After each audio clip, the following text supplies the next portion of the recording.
मैं हूं आदिवासी, मैं हूं मूल निवासी और एक भारतवासी। हमारी भी एक पहचान है, हम भी एक इंसान हैं। यह देश में सरकारें कोई भी रही हो, लेकिन सियासत का केंद्र बिंदु हमेशा से आदिवासी ही रहा है। सरकारें आती हैं, सरकारें जाती हैं, लेकिन ज्यादातर आदिवासियों के हालात आज भी जस के तस हैं। दावे बहुत होते हैं, आंकड़ों की बाजीगरी भी खूब देखने को मिलती है, लेकिन उसके बाद भी आदिवासियों की दशा और दिशा फिलहाल सुधरती नहीं आ रही, जिसके चलते सवाल खड़े होना लाजमी है। और अब आदिवासियों के हालातों पर सवालों के कटघरे में केवल 2.5 साल बीत चुकी भूपेश सरकार ही नहीं, बल्कि 15 साल तक छत्तीसगढ़ में सत्ता का सुख भोगने वाली रमन सरकार भी रही है। 2018 के चुनावी साल में ही भू राजस्व संहिता संशोधन विधेयक लाने वाली रमन सरकार को आदिवासी समाज के विरोध के बाद झुकना पड़ा था। माना जाता है कि छत्तीसगढ़ में 2018 के चुनाव के बाद हुए सत्ता परिवर्तन में किसानों की कर्ज माफी के अलावा आदिवासी विरोध भी एक वजह थी। छत्तीसगढ़ में विधानसभा की 29 सीटें आदिवासियों के लिए सुरक्षित हैं। 15 साल सत्ता में रही भाजपा को 2018 के विधानसभा चुनाव में एक भी आदिवासी सीट पर जीत नहीं मिली। उल्टे 3 सामान्य सीट पर भी कांग्रेस के आदिवासी नेता जीत दर्ज कर विधानसभा पहुंच गए। छत्तीसगढ़ में करीब 32% आदिवासी है और वे आदिवासी वोटर 2/3 सीटों पर प्रभाव रखते हैं। लिहाजा भाजपा अब प्रदेश में आदिवासी सीटों पर वापसी करना चाहती है।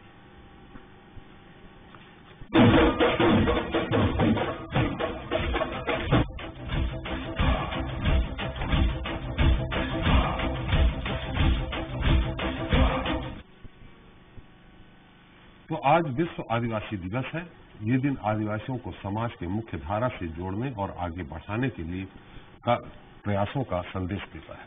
छत्तीसगढ़ में भाजपा ने भी राज किया और कांग्रेस ने भी, लेकिन आदिवासी बहुल राज्य छत्तीसगढ़ में आदिवासियों का कितना उत्थान हो सका है और कितना बाकी है, ये आदिवासी समाज जानना चाहता है।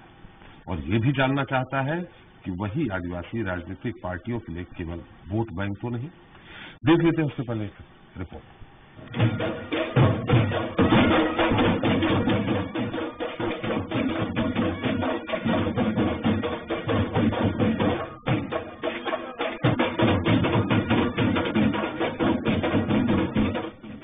ये तस्वीरें उस उत्सव की है जो आदिवासी गौरव को मजबूत करता है। संयुक्त राष्ट्र के आह्वान पर 9 अगस्त 1995 को पहली बार पूरी दुनिया में अंतर्राष्ट्रीय आदिवासी दिवस मनाया गया। तब से लेकर अब तक ये दिन आदिवासी समुदाय के अधिकारों को बुलंद करने का पर्याय बन गया है। हम आदिवासी बाहुल्य राज्य छत्तीसगढ़ या आदिवासियों की मौजूदा स्थिति की बात कर रहे हैं, क्योंकि यहाँ राजनीतिक दलों के बीच हमेशा सत्ता निर्माण से लेकर सत्ता परिवर्तन तक में आदिवासी वोट बैंक हथियाने की होड़ लगी रहती है। सरकार कोई भी है, लेकिन देश में आदिवासी समाज सियासत का केंद्र बिंदु रहा है। शांति, विकास और विश्वास का रास्ता इन्हीं जंगलों से होकर गुजरता है। वनों और वन संसाधनों पर आदिवासी भाई बहनों के अधिकार सुनिश्चित करते हुए हम सुख, शांति और समृद्धि के अधिकारों को भी सुनिश्चित करने के लिए प्रतिबद्ध हैं। बहरहाल ऐसा नहीं है कि भूपेश सरकार के आने के बाद आदिवासी समाज हमेशा खुश ही रहा हो।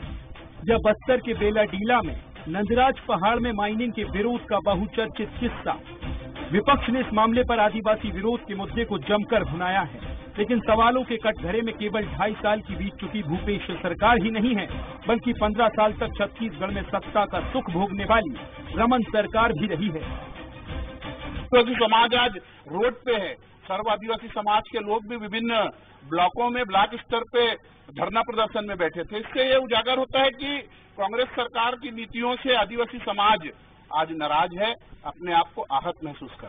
भाजपा के 15 साल के कार्यकाल का काला इतिहास अभी छत्तीसगढ़ के लोग और आदिवासी समाज भूला नहीं है। भारतीय जनता पार्टी का आदिवासी प्रेम एक दिखावा है, मुखौटा है। भारतीय जनता पार्टी के आदिवासी विरोधी चरित्र को सब बखूबी जानते हैं, समझते हैं। आइए नजर डालते हैं, कांग्रेस सरकार ने बीते 2.5 साल में कई अहम फैसले लिए। लोहडंगी गुड़ा में आदिवासियों की जमीन की वापसी, जेलों में बंद आदिवासियों के मामलों की समीक्षा, जिला खनिज न्यास के पैसों से आदिवासियों के जीवन स्तर में सुधार, बस्तर और सरगुजा में कर्मचारी चयन बोर्ड की स्थापना, आदिवासी विकास प्राधिकरणों में स्थानीय अध्यक्ष की नियुक्ति, 52 वनोपजों की समर्थन मूल्य में खरीदी। 2018 के चुनावी साल में भू राजस्व संहिता संशोधन विधेयक लाने वाली आदिवासी समाज के विरोध के बाद रमन सरकार को झुकना पड़ा था। माना जाता था कि छत्तीसगढ़ में 2018 के चुनाव के बाद हुए सत्ता परिवर्तन में किसानों की कर्ज माफी के अलावा आदिवासी विरोध भी एक वजह था। लेकिन बड़ा सवाल ये है कि इतने सालों में छत्तीसगढ़ के आदिवासी आज विकास के रास्ते पर कहां खड़े हुए हैं, क्योंकि उन्हें राज्य निर्माण से लेकर अब तक कई बार आंदोलनों के जरिए अपनी बात सरकार के कानों तक पहुंचानी पड़ी है। रायपुर से धीरेन्द्र गिरी गोस्वामी के साथ दिलीप साहू की रिपोर्ट। तो आदिवासियों का आधार, इस पर चर्चा के लिए हमारे साथ मौजूद है नितिन भंसाली जी है, कांग्रेस प्रवक्ता है। भंसाली जी, आपका स्वागत है। वेंकटेश्वर सिंह आतराम जी है, सचिव सर्व आदिवासी समाज छत्तीसगढ़ के, आपका भी बहुत स्वागत है। संजय श्रीवास्तव बीजेपी प्रवक्ता हमारे साथ है, आपका भी संजय जी स्वागत है। और वरिष्ठ पत्रकार आशीष दुबे जी हमारे साथ है। तो सबसे पहले संजय जी, आपसे ही जानना चाहेंगे कि यहाँ कहाँ आदिवासियों के हित की कहाँ रक्षा नहीं कर रही भूपेश सरकार, क्या कमी रह गई है, आप क्या बताएंगे?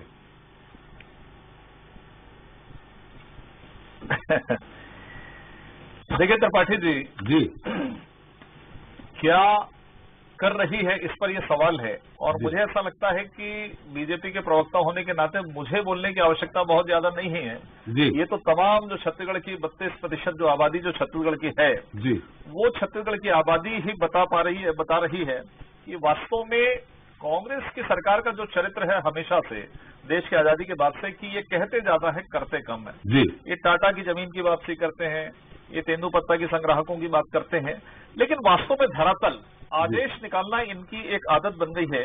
लेकिन वो धरातल पर किस तरीके से उतरे, शायद इस पर बिल्कुल भी काम नहीं होता है। देखिए, मैं कहां से प्रारंभ करूं? मैं आज वनाधिकार की बात करूं, जिसके लिए पूर्णता लागू करने की इन्होंने घोषणा पत्र में बात की थी कि समर्थन मूल्य पर हम एक एक दाना लघु वनोपज की खरीदी करेंगे, लेकिन लघु वनोपज की खरीदी नहीं हो रही। मैं देखिए बेसिक चीजों को बता रहा हूं जो उनकी रोज की आवश्यकता है आदिवासी बाहुल्य क्षेत्र के लोगों की। दूसरा विषय है कि तेंदुपत्ता की खरीदी हमारे समय में 10 दिन तक खरीदी होती थी, अब खरीदी एकमात्र होती है, थोड़ा सा टोकन खरीदी करके बंद कर देते हैं। ये कहते हैं कि हम 450 रुपए गड्ढे के लिए हम खरीदी कर रहे हैं। ठीक है, आपने किया, लेकिन आप खरीदी ही नहीं कर रहे हैं। हमारे समय में 10-10, 12-12 दिन तक खरीदी होती थी। और आपको मालूम होगा कि पिछले दिनों आपके समाचार पत्र में ये बात आई कि राज्यपाल जी, महामहिम राज्यपाल जी के हस्तक्षेप के बाद तेंदुपत्ता की खरीदी प्रारंभ हुई। ये स्थिति इनको है। अनेक योजनाएं जो भारतीय जनता पार्टी के कार्यकाल में हुआ था, मैं छोटी छोटी योजनाओं को बता रहा हूं। छोटी योजनाएं किस तरीके से आम आदिवासियों के जीवन को आगे बढ़ाती है। उदाहरण के लिए तेंदुपत्ता खरीदी की बात हमने की कि हम संग्राहकों को बोनस देते थे, तेंदुपत्ता के जो संग्रहण करते थे उनको बोनस देते थे, हम चरण पादुका देते थे, हम उनका बीमा कराते थे। यहां तक कि जो संग्राहक हैं उनको, उनके जो विद्यार्थी, उनके जो छात्र रहते थे, उनको छात्रवृत्ति प्रदान की जाती थी। ये तमाम प्रकार की व्यवस्थाओं को भूपेश बघेल की सरकार ने बंद किया है। और लगभग वनाधिकार पट्टे की बात करूं, एक बड़ा विषय है। 5 लाख आदिवासियों को वनाधिकार पट्टा हमने दिया था। और अभी जो प्रकरण थे जितने, मुझे बड़े दुर्भाग्य के साथ में कहना पड़ रहा है कि लगभग 5 लाख आदिवासियों के वनाधिकार पट्टे तकनीकी कारणों से, कुछ भी कारण देके, एक तरफ कहते हैं कि आदिवासियों के हितों के लिए हम लगातार काम करेंगे, लेकिन वो काम नहीं करके बल्कि 5 लाख वनाधिकार जो आदिवासी थे जिनको वनाधिकार पट्टा मिलना था, लेकिन उनको पट्टा तकनीकी कारणों से उनका रोक दिया गया। अब रही 5वीं अनुसूची, पेशा कानून, बड़ी बड़ी बातें करी सत्ता प्राप्त करने के लिए, तमाम प्रकार की बातें। आज शराबबंदी की बात नहीं कर रहा हूं, आज बेरोजगार युवकों को 2500 रुपए की बात नहीं कर रहा हूं, आज मैं बात कर रहा हूं केवल ट्राइबल अनुसूचित जनजाति के जो भाई बहन हैं, क्योंकि आज विश्व आदिवासी दिवस है, उनको तो मैं बधाई देता हूं। लेकिन आज केवल बधाई देने से, अब भूपेश बघेल जी का बयान में सुन रहा था कि हम एक लच्छेदार चीज कह दें उससे कुछ नहीं होना है, जब तक उन्हें हितों का संरक्षण नहीं होगा। 5वीं अनुसूची की बात ये करते थे डॉक्टर रमन सिंह की सरकार के समय, आज 2.25 साल हो गए सरकार को, पेशा कानून यहां पर लागू नहीं हुआ। और तो और जो डेवलपमेंट होता था ट्राइबल क्षेत्र में, बहुत एक बारीक चीज मैं आपको बता रहा हूं, जिस तरीके से ग्राम क्षेत्रों के अंदर में रेत और जो डिफरेंट टाइप के जो मिनरल्स होते हैं, अन्य गौण खनिज होते हैं, वो रॉयल्टी और वो सब मिलने से उस क्षेत्र में विकास होता था। लेकिन अब इन्होंने माइनिंग के ठेकेदारों के हाथ में दे दिया वो अधिकार भी जो ग्राम सभा का था। ये कहते हैं ना कि शराबबंदी करेंगे, ग्राम सभा वालों से बातचीत करेंगे, शराब के लिए बात करने के लिए लिखे इन्होंने, लेकिन जो जहां से उनको आय होती थी उस ग्राम के क्षेत्रों को जहां पर डेवलपमेंट होता था उनको बंद करके रेत माफियाओं के हाथ में खनिज विभाग बिल्कुल संजय जी दे दिया है। सैकड़ों ऐसी चीजें हैं जो आज मैं कह सकता हूं आपको कि ये तमाम प्रकार की जो आवश्यक जो चीजें थी उसको सरकार ने बंद किया। संजय जी, निश्चित तौर पे आपने बहुत उत्थान का काम किया, थोड़ा सा वो जान लेंगे, भंसाली जी बताएंगे। भंसाली साहब, आपने तो एक आदिवासी, हम बाद में संजय जी के पास जाएंगे, आपने एक आदिवासी मुख्यमंत्री दिया है, अगर आप उनको आदिवासी मानते हैं, जोगी जी को आदिवासी मानते हैं क्या आप मुख्यमंत्री?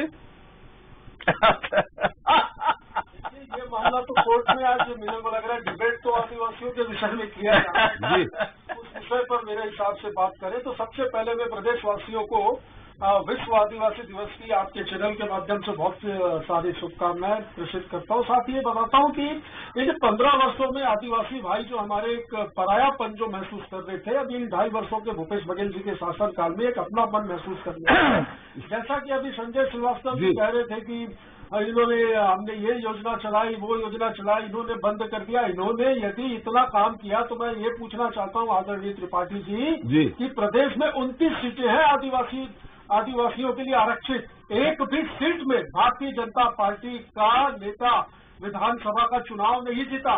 साथ ही 3 अन्य जो जनरल सीटें थी उसमें भी कांग्रेस के नेता चुनाव तो कांग्रेस के विधानसभा के प्रतिनिधि चुनकर गए जनरल कोटे से। तो इतना अच्छा यदि इन्होंने काम किया तो ये दिन क्यों देखने पड़े कि आदिवासियों में गड़बड़ हो गई थी ना वंशाली जी? अब ये बात अंत में गड़बड़ हो गई थी, भू राजस्व संहिता जो संशोधन ले आए थे उसके कारण। अरे हर 5 वर्षों में आदरणीय हर 5 वर्षों में एक नया जुमला लेके आते थे। मुझे लगता है संजय श्रीवास्तव जी को अच्छे से याद होगा कि 10 लीटर एक गाय दूध देगी ऐसी जर्सी गाय प्रति आदिवासी को देंगे और हर आदिवासी के परिवार से एक व्यक्ति को सरकारी नौकरी देंगे। नहीं दिया। हर 5-5 वर्षों में नया जुमला लेकर एक बहुरूपियों जैसा हर बार नया रूप धरकर इन 5-5 वर्षों में इन्होंने 3 स्लॉट में सरकारें बनाई और आदिवासी भाई ये समझ गए कि यहाँ पर सिर्फ छलने का और ठगने का काम होता है और हमने जो वादा किया वो पूरा किया। अभी आदरणीय संजय श्रीवास्तव जी कह रहे थे लघु वनोपज के बारे में मैं बता दूं, वनोपज की संग्रहण मात्रा 2018 से 115 गुना बढ़ी है 2.5 सालों में। अब सरकार 7 नहीं पर 52 प्रकार के लघु वनोपजों की खरीदी समर्थन मूल्य पर कर रही है। संग्रहणकर्ताओं की संख्या भी मैं बता दूं 1.5 लाख से। संजय जी ये कह रहे हैं कि आप खरीदी करते ही नहीं है। मलेरिया और कुपोषण के खिलाफ अभियान, अरे खरीदी ये नहीं करते थे, दान घोटाला, नान घोटाला, मैं कौन से घोटाले निकालूंगा जो कागजों में इन्होंने किया और आज भी उसके खिलाफ जांचें जारी हैं। तो जो लोग 15 वर्षों में कागजों में काम करते आए और जिनको आदिवासी जनता ने, आदिवासी क्षेत्रों के नागरिकों ने सत्ता से रिजेक्ट कर दिया, तो इन्हें अभी चिंतन की जरूरत है। मुझे जानकारी मिली कि चिंतन शिविर बस्तर में लगाने वाले हैं, तो चिंतन शिविर नहीं होगा, मुझे लगता है कि चिंता शिविर होगा। ये अवसाद में है 15 वर्ष शासन करने के बाद। वंशाली जी, आदिवासियों के हित में कौन कौन से निर्णय लिए आपने? वंशाली जी, आदिवासियों के हित में कौन से निर्णय लिए? आदिवासियों के हित में निर्णय लेने की बात, लोहड़ीगुड़ा में टाटा संयंत्र के नाम पर भारतीय जनता पार्टी के शासन काल में जो 4200 एकड़ जमीन अधिकृत की गई थी, 1707 प्रभावित उसमें हुए थे आदिवासी भाई। सरकार बनते ही हमने उनको उनकी जमीनें वापस दिलवाई। लघु वनोपज के बारे में मैंने आपको बताया। जगदलपुर से हैदराबाद और रायपुर हवाई विमान सेवा हमने शुरू करवाई और हाल ही में हर जिले में, आदिवासी जिलों में खास करके मैं कहूंगा कि 200 से 500 करोड़ रुपया पुल, पुलिया, सड़क आदि निर्माण के लिए, विकास कार्यों के लिए मुख्यमंत्री जी ने भूमि पूजन और लोकार्पण किया है। साथ ही बस्तर और सरगुजा आदिवासी विकास प्राधिकरणों में जिस प्रकार पहले मुख्यमंत्री इसके अध्यक्ष हुआ करते थे, अब उन क्षेत्रों के स्थानीय विधायकों को अध्यक्ष और उपाध्यक्ष बनाया गया है ताकि स्थानीय स्तर पर वो व्यक्ति उन समस्याओं को समझे और आदिवासियों के विकास के लिए निरंतर काम करें। बिल्कुल, बहुत अच्छी बात कही है। हमारे साथ हैं वेंकटेश्वर जी हैं। वेंकटेश्वर जी, निश्चित तौर पे दोनों जी संजय जी, हम 1 मिनट वेंकटेश्वर जी फिर आप ही के पास आ रहे हैं। संजय जी जी वेंकटेश्वर जी, निश्चित तौर पे बीजेपी ने भी शासन किया, कांग्रेस ने भी शासन किया। आप आदिवासी समुदाय से जुड़े हुए हैं, आपको क्या लग रहा है आदिवासियों के प्रति कौन ज्यादा चिंतित थी, रमन सरकार, भूपेश सरकार? देखिए, रमन सरकार को 15 साल का समय दिया गया जी। 15 साल उन्होंने काम किया। उसके बाद उन सरकार को बदलने का कुछ न कुछ कारण रहा होगा आदिवासियों के मन में, तभी सत्ता परिवर्तन हुआ। इसका मतलब 2.5 साल में जो हुआ है अभी कांग्रेस के शासन काल में, वो काफी मतलब तुलनात्मक रूप में देखा जाए तो 2.5 साल में उन्होंने जो किया है, जमीन की वापसी और अपने समर्थन मूल्य वनोपज का, तो वो एक अच्छा कदम है। और अभी तो 2.5 साल उनके पास बाकी है, पर कुल मिला के देखें तो अभी भी काफी काम बाकी है जो कि करना है। जो पेशा कानून है उसको लागू करना है, जो कि पूरी तरह 5वीं अनुसूची लागू नहीं हुआ है, जिसमें अपने सलाहकार परिषद का गठन करना है और जो अपने जी जो बहुत सारे नक्सली के नाम पे जो विचाराधीन कैदी बंद हैं जेलों में जी, उनकी भी समीक्षा की जानी चाहिए कि वास्तव में दोषी है कि नहीं, और जांच करके उनको भी अविलंब रिहा किया जाना चाहिए। उसके अलावा बस्तर क्षेत्र से काफी लोग पलायन किए हुए हैं, चाहे वो भाजपा की सरकार में हो या कांग्रेस की सरकार में।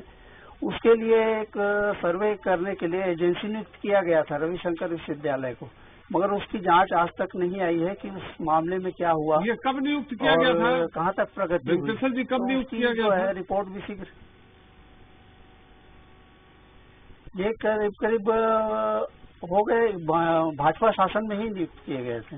चलिए, तो ना उसके समय रिपोर्ट आई ना कांग्रेस के समय आई।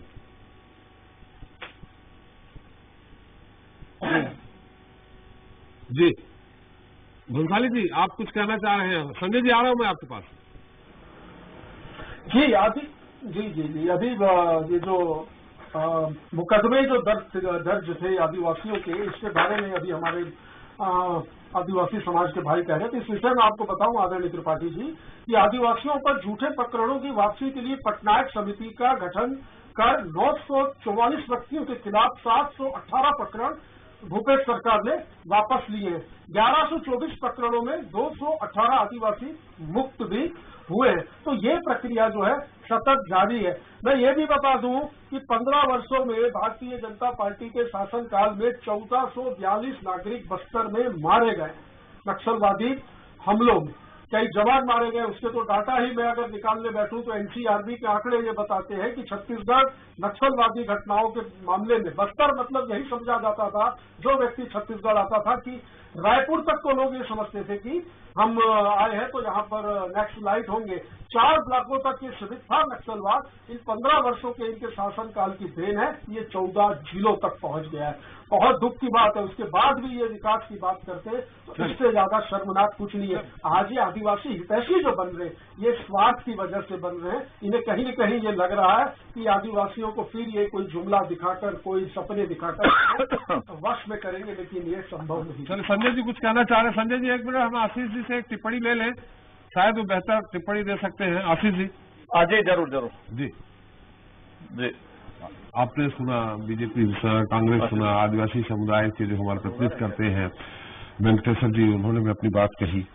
क्या लग रहा है आपको, क्या वाकई में आदिवासी वोट बैंक की राजनीति के लिए एक अच्छा हथियार है? छत्तीसगढ़ की पूरी जो राजनीति है वो आदिवासी वोटों पर केंद्रित होती है वहाँ पर, और ये मध्य प्रदेश में भी है और कई राज्यों में जो जहाँ डोमिनेटिंग आदिवासी वहाँ, लेकिन छत्तीसगढ़ में सबसे ज्यादा इसका असर पड़ता है यदि आदिवासी वोट यहाँ आ सकते हैं। अब दूसरी बात, इतनी जो 15 साल बीजेपी की वहाँ पर सरकार रही और अब उसकी तुलना और 2.5 साल भूपेश सरकार की तुलना, ये थोड़ा सा अभी ये मार्जिन ज्यादा लगता है। लेकिन एक बात स्पष्ट है, यदि आदिवासी वोट ट्रांसफर हुआ है, यदि उसका थोड़ा बहुत भी मोहभंग हुआ है या वो कांग्रेस की तरफ गया है, तो इसका मतलब ये है कि वो 15 साल तक जो काम हुए हैं उससे पूरी तरह संतुष्ट नहीं था। जो भी काम हुए हैं उसमें ये जो उसका जो ट्रांसफर है उसके बाद लगातार जो चीजें छत्तीसगढ़ में हुई हैं, जैसा वर्मा जी कह रहे हैं कि आदिवासी वेंकटेश्वर जी कह रहे हैं कि जिस तरह से वहां पर 2.5 साल में सरकार ने काम करने की कोशिश की है, तो 2.5 साल और यदि हो जाएंगे तो उसके बाद ज्यादा तुलनात्मक रूप से आदिवासियों को तय करने में आसानी होगी कि कौन ज्यादा बेहतर होगा। लेकिन अभी तात्कालिक रूप से ये लगता है कि इस सरकार को भी एक बार आदिवासियों को परखने का या उसको मूल्यांकन करने का और समय देना चाहिए। दूसरी, जहां तक छत्तीसगढ़ की बात है तो एक बात बड़ी है कि आदिवासी बहुल इलाका है, पूरे वोट वहां पर उससे प्रभावित राजनीति करते हैं, लेकिन अभी तक छत्तीसगढ़ को आदिवासी मुख्यमंत्री नहीं मिला है। इन सब चीजों में आप देखिए, अगर अजीत जोगी को हम अपवाद मान लें या जैसा भी मान लें, तो वो जो खालिस एक जिस तरह का एक चेहरा चाहिए था वो अभी तक वहां पर नहीं है। तो इसके इतर जो दूसरे लोग इस तरह से आदिवासियों की जरूरतों को या उनकी योजनाओं को उनके लिए करने की कोशिश कर रहे हैं, तो ये एक बड़ा आदिवासियों के लिए सोचने का भी विषय है। और दूसरी चीज दूसरे लोगों के लिए भी है कि किस तरह से वो वहां पे उनको अधिकतम रूप से संतुष्ट किया जा सकता है। तो मुझे लगता है ये 2.5 साल का जो अरसा आगे का होगा, ये भूपेश बघेल के लिए ज्यादा चुनौतीपूर्ण होगा कि वो अपने वोट को बचा के रख सके। 29 में से 29 सीटें जी। संजय जी, आप कुछ कहना चाह रहे? साथ में मेरा भी एक सवाल है। सवाल इस बात को लेकर के है, निश्चित तौर पे हम भंसाली जी से सवाल करेंगे। बहुत पहले 80 से लेकर के अभी तक क्या क्या हुआ है, आदिवासी मुख्यमंत्री कब बनने की होड़ में थे और उनको दरकिनार कर दिया गया।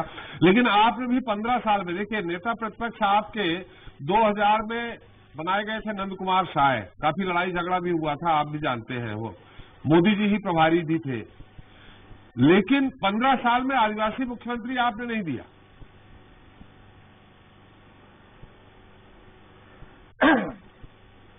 देखिए त्रिपाठी जी, मैं सभी विषयों पर बिंदुवार जवाब दूंगा, लेकिन अभी मैं जो वरिष्ठ पत्रकार दुबे जी बैठे हैं वो भी विषय, और आपने आदिवासी मुख्यमंत्री की बात करी। देखिए, भारतीय जनता पार्टी इस प्रदेश का नेतृत्व करने के लिए हम ट्राइबल को दें कि हम ओबीसी को दें, इस झगड़े में बीजेपी कभी नहीं पड़ती, और हम जातिवाद और स्थानीयवाद के आधार पर हम राजनीति करते हैं।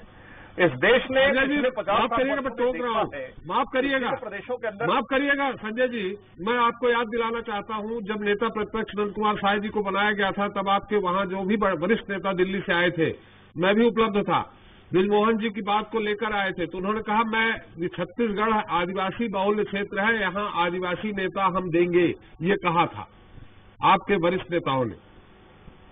नहीं, देखिए ऐसा है, देखिए ऐसा है, उन्होंने नंद कुमार साय प्रथम नेता प्रतिपक्ष से, ब्रिजमोहन जी उस समय नहीं बने या अभी नहीं बने, अभी भी नहीं बन पाए, वो अभी नहीं बने जी। तो बात विषय ये नहीं है कि ट्राइबल को हम बनाना है कि ओबीसी को बनाना है, ये बहुत प्राथमिकता हमारी नहीं है जी। जो कांग्रेस करती है, और कम से कम इस छत्तीसगढ़ में ये कलंक जो कांग्रेस के माथे पर लगा है कि अटल जी ने छत्तीसगढ़ बनाया और पहला आदिवासी मुख्यमंत्री एआईसीसी के माध्यम से, गांधी परिवार के माध्यम से यहां पर दिया गया।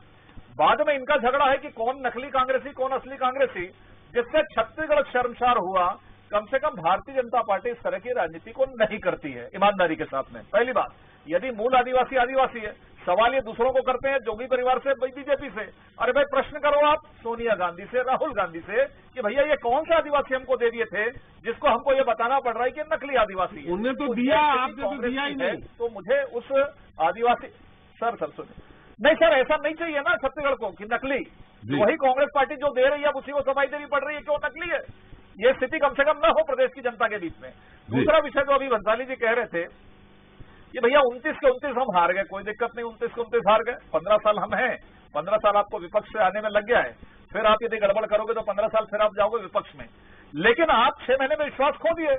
यदि आंकड़ों की बात है तो आंकड़ों के साथ बातचीत होगी कि लोकसभा में आप केवल 1 सीट जीत पाए, बाकी सब आदिवासी सीट हमने जीता, उसके अंतर्गत जितने विधानसभा हमने जीता, अर्थात 29-32 जो था उसमें से 80% आदिवासी सीट को हम 6 महीने के अंदर लोकसभा में जीत गए। इसलिए कम से कम आंकड़ों की बाजीगरी जो कांग्रेस हमेशा करती है वो मत करे, उसके बाद बहुत ईमानदारी के साथ। उसके बाद पंचायत और नगरीय निकाय चुनाव में हार भी गया। सर एक मिनट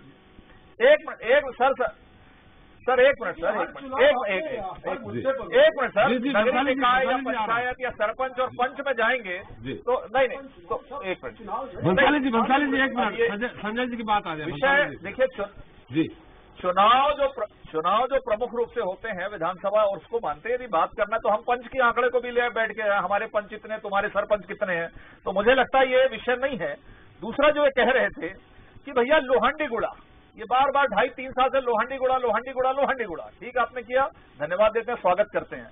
अभी कोरोना काल में, कोविड के समय, ये किस तरह से पूंजीपतियों के हाथ में ये बिक गई है सरकार।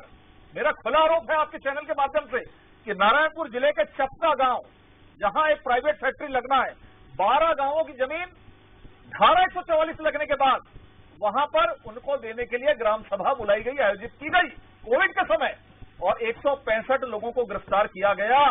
लोहंडीगुड़ा का रोना रोते एक उदाहरण कर दे और फिर पर्दे के पीछे सैकड़ों जमीन पूंजीपतियों को बांटे, ये कृत्य आज नहीं, ये आप भी जानते हैं 50 साल से, ये कांग्रेस हमेशा से करती रही है। दूसरा एक और विषय बता दूं शानदार, इनके ही आदिवासी मंत्री के पुत्र, नाम नहीं लूंगा, 25 एकड़ आदिवासियों की जमीन उन्होंने दबा दिया था। जब आंदोलन हुआ तो जमीन वापस हुई। मुझे कहने में अच्छा नहीं लग रहा है, मुझे कहने में नहीं, प्लीज। दूसरा एक और मैं और बता दूं आपको, मतांतरण की बात है, धर्मांतरण मतांतरण, अभी लेटेस्ट मामला सिलगेर का, इनका एसपी सुकमा ये रिपोर्ट दे रहा है कि वहां मतांतरण हो रहा है, दबाव में हो रहा है, मिशनरियों के द्वारा हो रहा है। सरकार सोई हुई है, सरकार मतांतरण और धर्मांतरण को आगे बढ़ा रही है। ये जो मूल काम है, ये इस तरह की चीजें रिपोर्ट में है, समाचार पत्र में है। एक और विषय, कांग्रेस के विधायक बृहस्पति सिंह, एक मिनट बस, कांग्रेस के विधायक बृहस्पति सिंह, जिन्होंने टीएस बाबर को आरोप लगाया, जो भी मुख्यमंत्री की लड़ाई थी, उनका परसों का बयान कि सरगुजा के जो आदिवासी हैं वो अंगूठा छाप हैं, ये मनोवृत्ति के साथ में इनके नेता काम कर रहे हैं। मुझे लगता है आदिवासियों के मामले में ये सरकार कितनी ईमानदार है, ये कितनी ईमानदार है, ईमानदार है जो सारा कह रहे हैं।